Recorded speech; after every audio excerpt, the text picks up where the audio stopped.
અને સમાજનું એક મેં એટલું બધું ઓલું જોયું છે. હા, એને શંકરના મંદિર ઉપર અભિષેક થતો હોય ને તો એને દિન દુખિયા યાદ આવે છે. અને ટીપણા મોઢે રોજ દારૂ પીવાય, ત્યાં કોઈને દિન દુખ્યો યાદ નહીં આવતો.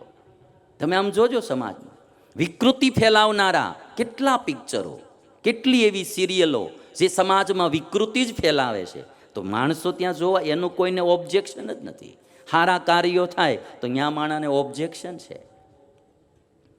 અને એટલા માટે મારે કહેવું છે, એક છાશનું ટીપું દૂધના તપેલાને ખાટું કરી નાખે. ચોખા તણું છે નર જાતિ નામ, જો દાળમાં જઈ કરશે વિરામ, તો તેહનું સૌ પુરુષત્વ જાશે, ખરેખરી તો ખીચડી ગણાશે. ચોખ્ખો નર છે પણ દાળ નારી, એની ભેગો ભળે એટલે ખીચડી, બે ખીચડી થઈ જાય. એવી રીતે દુનિયામાં, અને તમે કુસંગનો પ્રભાવ જોજો, અનેક હારી કેરીમાં એક બગડેલી કેરી હોય, અનેક સારી કેરી એક બગડેલી કેરીને સુધારી નહીં શકે, પણ એક બગડેલી કેરી બધી હારી કેરીઓને બગાડશે ખરી. તમે આ દાબો હમણાં જ નાખશો એટલે જોઈ લેજો તમે. હો કેરી હોય, એમાં એક ચાંદીવાળી પડે ને, હો ભેગી થઈને ઓલી એકને ન સુધારી શકે, પણ ઈવડી એક 5 હાથને તો ચાંદીવાળી કરે ને કરે જ તે. અને ભાઈ, કુસંગનો પ્રભાવ કેવો કે તમે 10 વાટક્યા દૂધપાકના એલચી ને જાયફળ નાખેલા દૂધપાકના પીધા હોય, અને ઉપર લહણની એક કળી ખાવ ને, ઓડકાર લહણનો આવે, ઓડકાર લહણનો આવે. દૂધના વાટક્યા દૂધપાકને ક્યાં ડટાઈ જાય ને ખબર જ ન પડે. એમ અમારી આ કથાઓ તો દૂધના વાટક્યા જ છે, પણ લહણની કળીઓ દાબી જાય છે ને એટલે ઉગતા નથી માણા.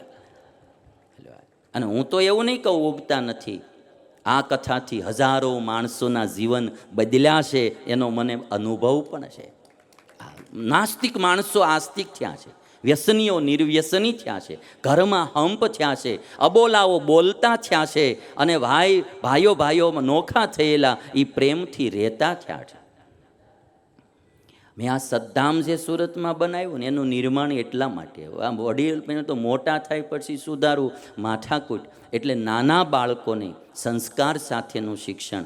અમારે અટાણે સદ્ધામમાં યુવાનો બધા જેને કોઈ સંતાન પાછળ ન હોય, એવા વ્યક્તિઓ આજ પતિ પત્ની સમર્પિત થવા માંડ્યા છે કે હવે અમારી જિંદગી અમારે સમાજની માટે વાપરવી છે. ઘણાને દીકરીઓ જ હોય, સાસરે જતી રહી હોય, તો હવે 2 જ માણા સંસ્થામાં સમર્પિત થઈ જાય. સમર્પિત એટલે ટોટલી બધા જ આખો દિવસ એને ત્યાં સેવામાં રહી, અને સારા સંસ્કારી ભક્તો, એવા બહેનો ભાઈઓ.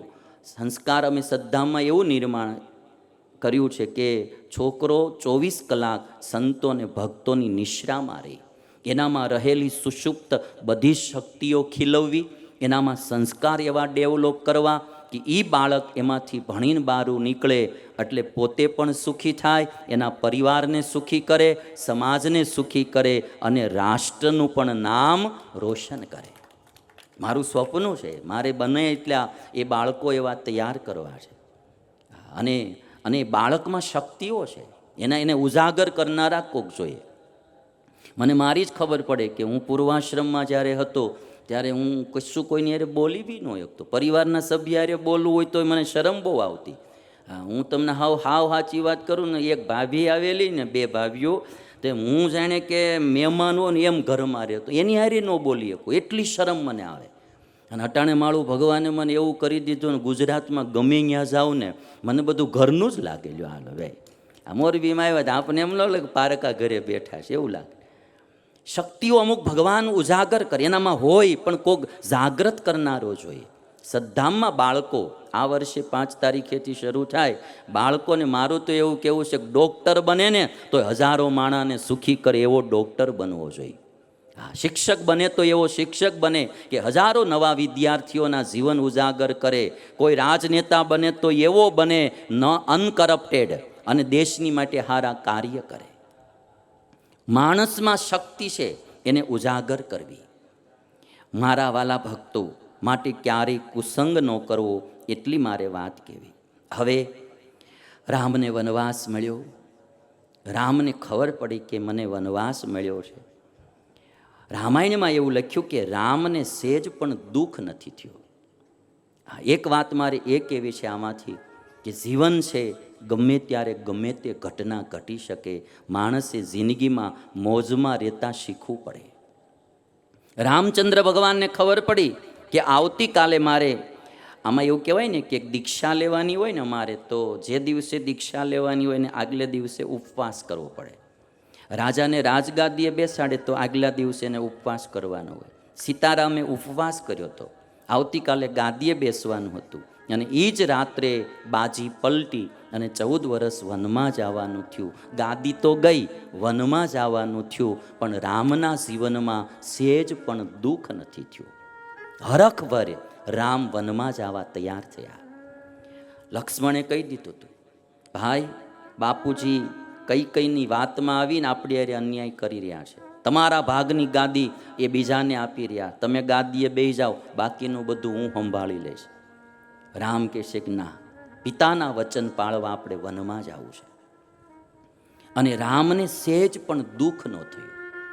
મારે આજે સમાજને એ વાત આપણે, મારા તમારા બધા માટે, જીવન છે ગમે ત્યારે ગમે એ ઘટના ઘટી શકે ભાઈ. આ જીવન છે ને એ કાંઈ સીધું સીધું હાલનારું નથી. આમાં ગમે ત્યારે ગમે એ ઘટના ઘટે, હરેરવું નહીં, મનના મજબૂત રહેવું. મારો એક સિદ્ધાંત એ બી મને શ્રદ્ધામાં, નાનું બાળક આવે ને એને એવી ટ્રેનિંગ આપવી જોઈએ કે ગમે એવી પરિસ્થિતિ જિંદગીમાં આવે એનો સામનો કરી શકે એવું મજબૂત બાળક તૈયાર થવું જોઈએ, એવો મજબૂત નાગરિક તૈયાર થવો જોઈએ. જિંદગી છે ગમે ત્યારે ગમે એ થાય, કોઈ પણ ઘટના ગમે ત્યારે ઘટી શકે. જીવનમાં, શરીરમાં, પરિવારમાં, ધંધામાં. આ આખી દુનિયા છે ને ભાઈ, આ ઈશ્વરને કોઈ પ્રત્યક્ષ નથી જોયો તો માને શું કરવા? અહીંયા બધું આપણું ધાર્યું નથી થતું ને, એટલે જ ઉપરવાળાને માની છીએ આપણે. જો બધું આપણું ધાર્યું થતું હોય તો કોઈ કોઈના હાથમાં રે એમ જ નથી. અહીંયા ખબર પડે કે આ બધું આપણા હાથનું નથી. સચિનને 100મી સેન્ચુરી મારવામાં આમાં મોઢે ફીણ આવી ગયા. હાલ્યો, સેન્ચુરીનો બાદશાહ કહેવાય, પણ છેલ્લી સેન્ચુરી કોઈ રીતે પૂરી નહોતી થતી. ખબર પડે. એટલે જિંદગીમાં બહેનો ભાઈઓ નાના મોટા કોઈ પણ ઘટના ઘટે તરત હરેરી નહીં જવાનું, થાકી નહીં જવાનું. હવે મારું શું થશે, હવે હું જીવીને શું કરું? નહીં, આત્મઘાત તો કરવી જ નહીં.